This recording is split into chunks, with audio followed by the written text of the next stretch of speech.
साथियों, जय आयुर्वेद जय धन्वंतरी। चूँकि हम सूर्य नमस्कार का शास्त्रार्थ और प्रायोगिक दोनों अपन अध्ययन कर चुके हैं, इसके बाद में अपन ने शिथिलीकरण क्रिया भी अपने शुरू कर दी है, उसका प्रायोगिक भी अपने शुरू कर दिया है। साथियों, अपन शिथिलीकरण की क्रिया जो है इनमें सबसे पहले अपन नेक एक्सरसाइज अर्थात ग्रीवा शक्ति विकासक क्रिया इनका प्रायोगिक अपने देख लिया है।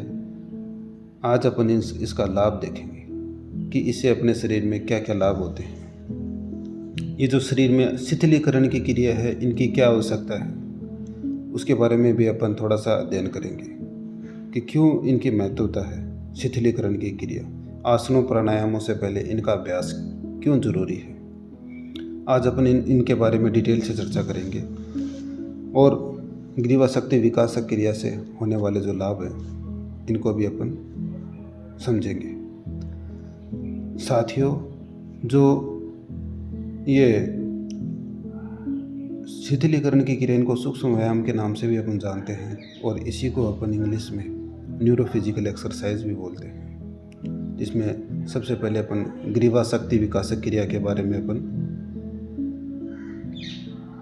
उसका प्रायोगिक अपन ने देखा है और इसके बारे में अपन इसके लाभ अब अपन देखेंगे। साथ ही एक चीज़ का आप अवश्य ध्यान रखें, ये जो शिथिलीकरण की क्रिया सूक्ष्म व्यायाम है या फिर न्यूरोफिजिकल जो एक्सरसाइज है, इनमें अपना जो ब्रेन है, इनमें अपना शारीरिक फिजिकली तो अपने को लाभ हो ही रहा है, इसमें अपना जो ब्रेन है वो भी विकसित हो रहा है, इसीलिए इनका नाम सूक्ष्म व्यायाम है। और जितनी भी अपने शरीर की जो सूक्ष्म क्रियाएँ होती है ना, इनका कंट्रोल अपना ब्रेन से होता है। जितने भी सूक्ष्म व्यायाम हैं, अपने फिंगर को आगे से अपने हिलाते हैं, मोड़ते हैं, फैलाते हैं, है ना, हाथों को और पैरों को इनको घुमाते हैं, ये जितने भी सूक्ष्म व्यायाम है सबका कंट्रोल ब्रेन से है। जितने भी अपन सूक्ष्म व्यायाम कर रहे हैं, इनसे अपना ब्रेन भी भाई अपने को शारीरिक और मानसिक लाभ तो हो ही रहा है, इसके साथ साथ में अपने को अपना जो ब्रेन है उसका डेवलपमेंट भी हो रहा है। ये ध्यान रखना, ये बातें आपको कोई भी नहीं बताएगा। अपने इन चीज़ों को गहराई से प्रायोगिक भी किया है, सीखा भी है और अनुभव भी किया है। साथियों, हमारे इस चैनल में हम आपको कुछ ऐसे अनुभव की बातें बताएंगे जो आपको कहीं नहीं मिलेंगी। इसीलिए हमने ये चैनल इसीलिए शुरू किया है ताकि हम शास्त्रीय तरीके से, भाई सोशल मीडिया के ऊपर बहुत से प्लेटफॉर्म हैं जहाँ पर आपको ये सारी चीज़ें मिल जाएगी, लेकिन अपन जो बातें करेंगे वो शास्त्रीय बातें करेंगे। शास्त्रीय तरीके से ही अपन इसके बारे में जानेंगे। जो अपने ऋषि मुनियों ने जो शास्त्रों में जो लिखा है, अपन उसी की बात करेंगे। केवल वही सत्य है, इसके अलावा सब बकवास है, कोई मतलब नहीं उन चीज़ों का। यही सही जो चीज़ है वो अपने ऋषि मुनियों ने अपने जो टेक्स्ट में जो लिखा है वही सत्य है। तो अपने एक इसका ये जो लाभ है सूक्ष्म क्रियाओं का, शिथिलीकरण की क्रियाओं का, ब्रेन डेवलपमेंट, इसका आप हमेशा ध्यान रखना। अगर दिमाग को और विकसित करना है तो सूक्ष्म क्रियाएं अपने करनी चाहिए। सूक्ष्म क्रियाओं से अपना ब्रेन डेवलपमेंट होता है। साथियों, ग्रीवा शक्ति विकासक क्रिया अर्थात इसमें जो अपने ग्रीवा है, इसकी जो स्पाइनल कॉर्ड है और इसके ऊपर जो रीढ़ की जो ये हड्डियां हैं, इनमें थोड़ा सा लचीलापन आता है, फ्लेक्सिबिलिटी आती है।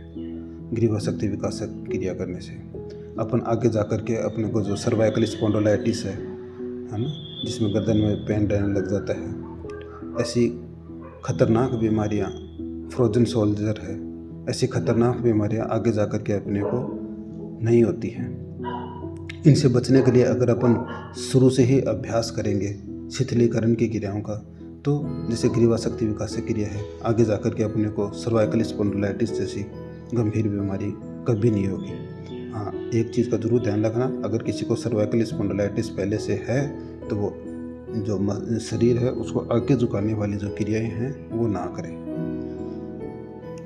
वो नहीं करनी है उसको, ये ध्यान रखना।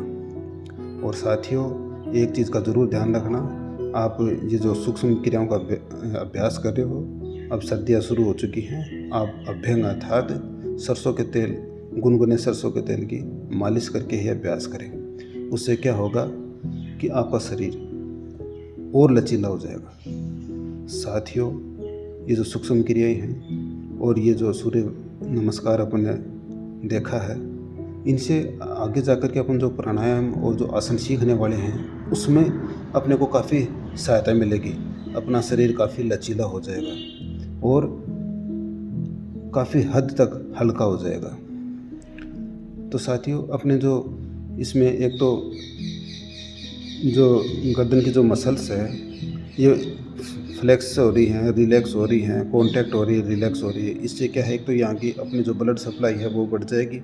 ब्लड सप्लाई बढ़ने से गर्दन में जो शुद्ध ऑक्सीजनेटेड ब्लड है उसकी मात्रा ज़्यादा जाएगी और ब्रेन को अगर शुद्ध प्राणवायु अर्थात शुद्ध ऑक्सीजन मिलेगी तो अपना ब्रेन और अच्छे से काम करेगा और ज़्यादा अपनी याददाश्त बढ़ेगी, एकाग्रता बढ़ेगी, एंजाइटी कम होगी, है ना। तो एक तो ये महत्वपूर्ण फ़ायदा है और दूसरा अपने जो गर्दन के ऊपर जो एक्स्ट्रा फैट है वो बर्न हो जाएगी और अपनी जो रीढ़ है और रीढ़ की हड्डियां हैं और जो स्पाइनल कॉर्ड है वो लचीली हो जाएगी और आपकी गर्दन में कभी कोई दर्द नहीं रहेगा। तो ये मेन फ़ायदे हैं ग्रीवा शक्ति विकासक क्रिया की। साथियों, ग्रीवा शक्ति विकासक क्रिया को जो अपने जो श्वास का पैटर्न बताया है उसको आप ज़रूर ध्यान रखिए, उसके साथ ही करिए। ग्रीवा शक्ति विकासक क्रिया को अपन बैठ कर के भी कर सकते हैं, खड़े होकर के भी कर सकते हैं। अपने अभी आपको जो प्रायोगिक दिखाया है वो बैठ के दिखाया है और फिर कभी जो समय मिलेगा तो खड़े होकर भी आपको उसका वीडियो डिस्क्रिप्शन में आपको दे दिया जाएगा। तो साथियों, हमारे चैनल फिटनेस के साथ में आप जुड़े रहिए और नए नए जो शास्त्र ज्ञान है उसको प्राप्त करते रहिए और अपना स्वास्थ्य बनाए रखिए, अपने घर वालों का स्वास्थ्य बनाए रखिए। जय आयुर्वेद, जय धन्वंतरि।